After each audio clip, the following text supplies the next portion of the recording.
Mais uma excelente semana para todos e todas que nos acompanham. Um grande abraço para todos os nossos amigos e amigas que sempre têm caminhado conosco aqui no nosso canal no YouTube, também no Instagram, Bethesda Vila das Flores.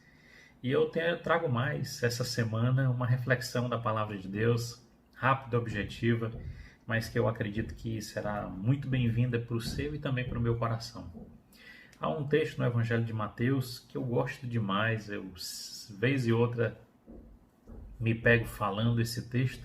Está lá no Sermão do Monte, capítulo 5 do Evangelho de Mateus, versículo 4. Quando Jesus olha para aquela multidão de pessoas ali aos pés do monte, ouvindo aquele homem maravilhoso chamado Jesus de Nazaré falando, se dirigindo a elas, se dirigindo aos corações daquelas pessoas, aqueles corações cansados, sobrecarregados, e Jesus traz palavras de esperança, palavras que vêm direto do coração de Deus. E Jesus, olhando para aquela multidão, diz: bem-aventurados aqueles que choram, porque serão consolados. Parece uma palavra óbvia, né? Ali certamente tinha muita gente sofrendo, muita gente com a alma dolorida, muita gente sofrendo as angústias de ser dominada por um povo, os romanos, pelo exército romano, e ali eles tinham que pagar diversos impostos pesados, tinham que trabalhar duro para sobreviver. Mas, trazendo essa palavra para os dias de hoje, para as nossas vidas, é bem pertinente, porque nós somos chamados a refletir sobre a nossa capacidade de sensibilizar diante do sofrimento, seja do outro, seja nosso. É interessante, uma das doenças mais graves dos nossos dias são as doenças da alma. E dentre elas, uma se destaca, que é a da indiferença. A indiferença, portanto, é essa nossa incapacidade ou essa nossa disposição de dar de ombros à vida do outro, dar de ombros às necessidades alheias, a dar de ombros às nossas próprias questões, a dar de ombros a Deus, às coisas de Deus, ao reino de Deus, às palavras que vêm do coração de Deus. Por muitas vezes nós nos percebemos assim, indiferentes.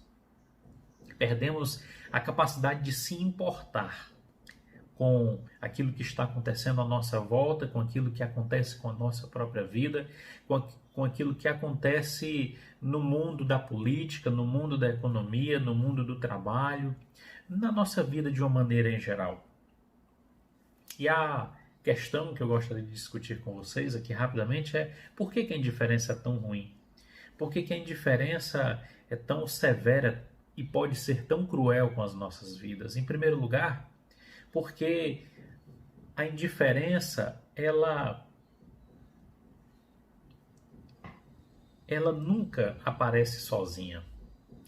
É um texto lá no Salmo de número 42, o salmista vai dizer que um abismo chama outro abismo.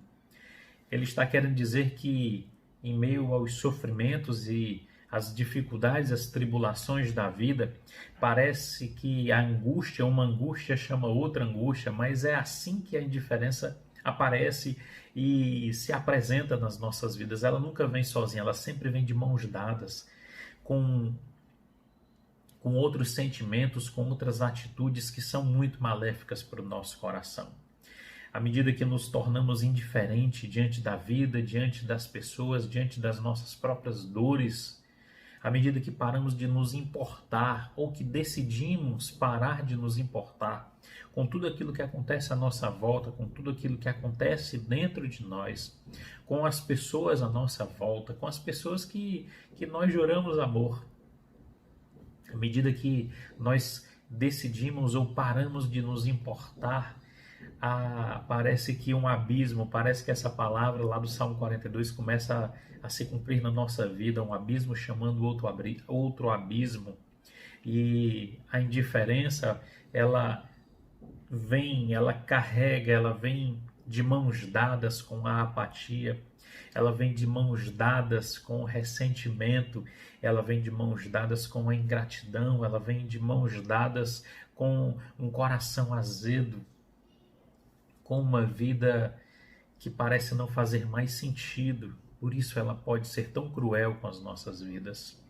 Mas a indiferença, ela pode ser muito cruel também por um segundo motivo, porque ela não é causa, mas ela é, ela aparece nas nossas vidas como um sintoma de que algo vai muito mal nas nossas vidas. Quando a indiferença se apresenta na história da nossa vida, na nossa caminhada, certamente é porque o nosso coração está doente. Certamente tem a ver com o amor dentro do nosso coração, dentro da nossa alma, que está esvaziando, que está esfriando, utilizando aqui uma palavra também do Novo Testamento, proferida por Jesus, quando ele disse que no final dos dias, no final dos tempos, o amor de muitos esfriaria. E à medida que o amor se esfria, à medida que o amor se esvai, a indiferença aparece. A indiferença surge. A indiferença começa a ganhar contornos e espaços muito importantes na nossa vida. Então pense nisso com muito carinho. Cuidado com a indiferença. Não permita que a indiferença conduza seu coração, conduza suas decisões, conduza a sua vida. Tá bom? Fica na paz de Jesus. Que você não perca a capacidade de sensibilizar. Quando Jesus diz bem-aventurados os que choram, ele não está dizendo felizes os que sofrem, ele está dizendo felizes, bem-aventurados, aqueles que em meio à dor não perderam a capacidade de chorar, que não perderam a capacidade de se importar, que não perderam a capacidade de perceber Deus na vida das pessoas que em meio aos sofrimentos da vida. Bem-aventurados essas pessoas, felizes essas pessoas, não porque estão sofrendo, mas porque serão abraçadas pelo Deus Consolador, que consola as nossas vidas e os nossos corações em meio às dores mais atrozes da nossa existência. Portanto, eu quero desejar a você uma excelente semana e que você não entregue o seu coração à sua vida à indiferença, entregue o seu coração ao amor e à graça que vem do trono de Deus, que é derramada sobre as nossas vidas, do coração, direto do coração do Espírito Santo de Deus aos nossos corações, como diz o apóstolo Paulo escrevendo sua carta aos Romanos. Deus abençoe sua vida, beijo no seu coração, fique na paz e descanse no amor de Jesus. Grande abraço.